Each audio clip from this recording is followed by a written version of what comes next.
For 2 hours because of swirling winds, to give Steve Ovett a chance to get at that world record which he holds and which he set in Koblenz last August, 3:31.36. A marvellous field, 13 athletes. Bob Ben is there with him. Khalifa begins to go to the front. Ovett finds a way through.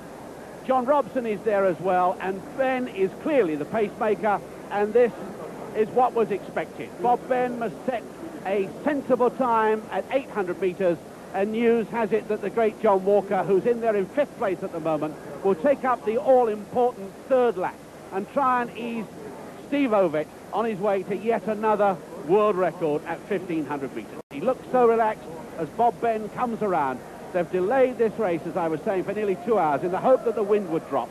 It still is one of the big factors in this Nep Stadion, but the 20,000 crowd anxiously awaiting to see how he's going to run against the clock. And incidentally, the clock here has been out by more than a second all night. Bob Ben from Surrey, himself a very good 800-metre runner, the constant companion of Steve Ovett running around Europe.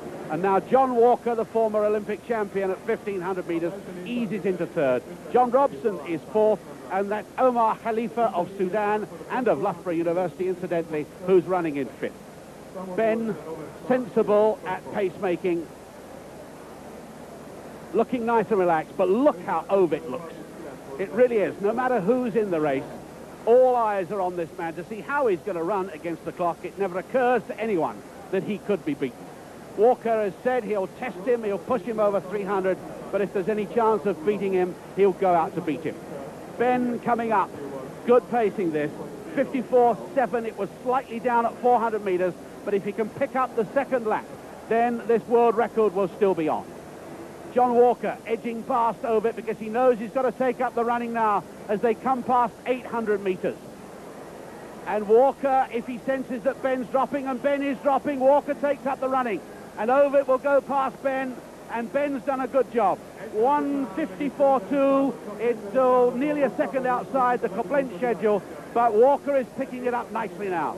And Ovett is going after him, and Robson, good to see him back in form, is chasing Steve Ovett. Steve Ovett wearing the Brighton Phoenix vest, the club that he's formed so recently, with his training partner Matt Patterson.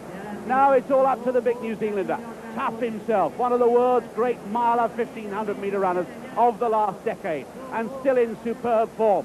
They come up with just over 400 metres to go, and they're on schedule.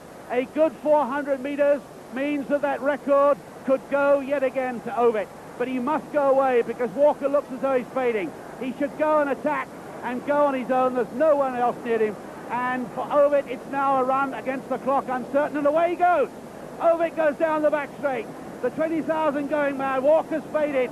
Look at the gap that he opens up as he accelerates away. But has he left it too late? It really is a great run now. No looking back. Going for it. 200 metres into the bend. Ovett against the clock. Looking absolutely majestic. He does have a look to see if anyone's there, but who could possibly be there? Ovett into the home straight. There'll be no cheering to the crowd now. It really is a battle against the clock, and he's still on schedule. It's very close indeed as Ovett comes up to the line in another magnificent run. But what will he do on the clock? And it's there or thereabouts. Khalifa battles for 2nd place against Walker, but nobody can tell Ovett what he's done. And we think it may be marginally outside. The 3:31.36 stands, I'm sure. The official time we have 3:31.57.